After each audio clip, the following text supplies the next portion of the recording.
Halo Sobat EY, di video kali ini kita masih membahas tentang writing skill. Bagaimana? Sudah bisa bikin paragraf yang baik? Oke, setelah kita membuat paragraf atau tulisan, ada beberapa hal dasar yang perlu kita cek lagi. Apa itu? Simak yuk! Learning is fun! In formal writing, we should have at least a subject or noun and a predicate atau verb. Jadi setiap kalimat dalam paragraf, untuk yang formal writing ya, minimal harus mengandung subjek dan predikat. Coba cek-cek lagi yuk, tiap kalimat dalam paragraf kita sudah benar belum sih? Ada subjek dan predikatnya? Sekarang kita menuju ke basic checking point after writing paragraph.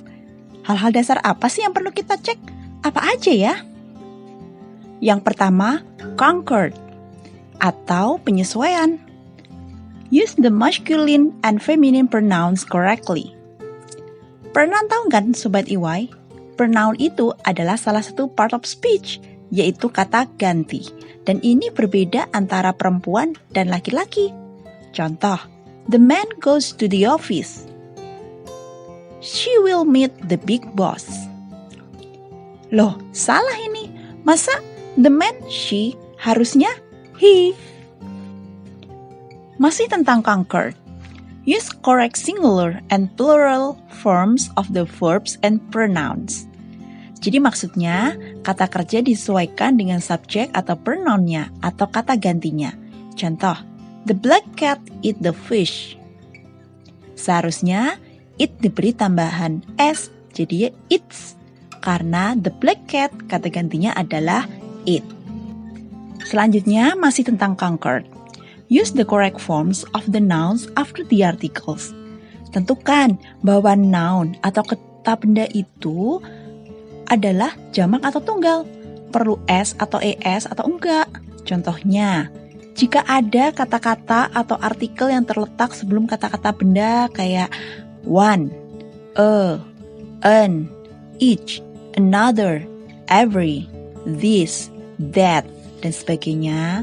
Contohnya gini nih, one book, a child. Berarti nounnya itu tunggal, jadi nggak perlu diakhiri pakai s atau es ya. Sedangkan noun harus diberi s atau es kalau sifatnya itu jamak. Bisa ditandai dengan awalan kata-kata berikut ini. Seperti two, three, both, many, this, those, much. Contoh penggunaannya, 2 books, 3 books, both children. Seperti itu. Ada contoh kalimat, a bird on that trees. Ini salah ya, seharusnya bukan birds, tapi bird. Karena ada awalan a, sebuah, dan tree, bukan trees. Selanjutnya tentang to infinitive atau finitive verb. Check whether to be is needed or not in the sentence or main clause. Perlu to be atau tidak, terkadang kita lupa. Contoh, she happy. Seharusnya she is happy. Mengenai tenses, tenses harus konsisten. Do not change the tense from present to past or from past to present unless we have a good reason. Jadi nggak boleh, kalimat pertama adalah present, terus kalimat keduanya past tense, padahal tidak ada yang menceritakan tentang hal lampau sekalipun. Salah ya? Contoh, he is very angry. The girl asked him the money. Seharusnya, he was very angry. The girl asked him the money. Artinya pernyataan ini sama-sama menceritakan waktu lampau atau past. Mengenai verb groups, khususnya ini untuk auxiliary ya, do, does, dan did. Jangan lupa, kalau kalimat negatif atau interrogatif, do, does, dan did dikeluarkan, dan verbnya menjadi verb 1. Contoh, he does not likes. Seharusnya, he does not like. Like-nya tidak pakai s, karena does sudah dikeluarkan atau dipakai di dalam kalimat.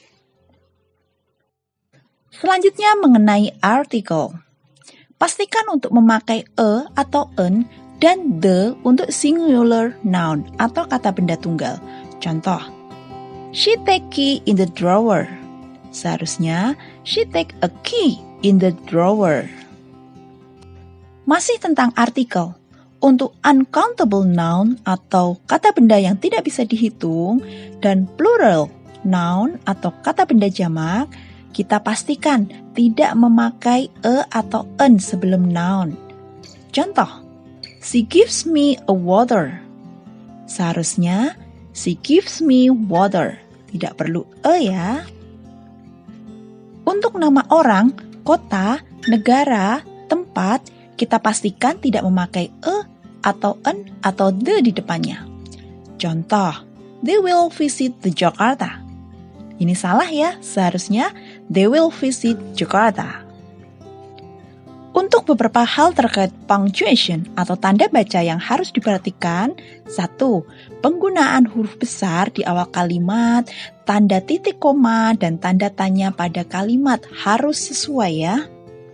Yang kedua, penggunaan huruf besar pada awal nama orang, kota, atau negara. Yang ketiga, penggunaan apostrophe atau tanda petik dengan benar. Contoh, thanks to you. Seharusnya tidak perlu apostrophe. Her uncle's house. Kalau ini memerlukan apostrophe karena menyatakan kepemilikan rumah paman. Dan yang terakhir adalah spelling. Memang ada beberapa kata bahasa Inggris yang penulisannya beda tapi pengucapannya sama. Contoh, there dan there. Then and then.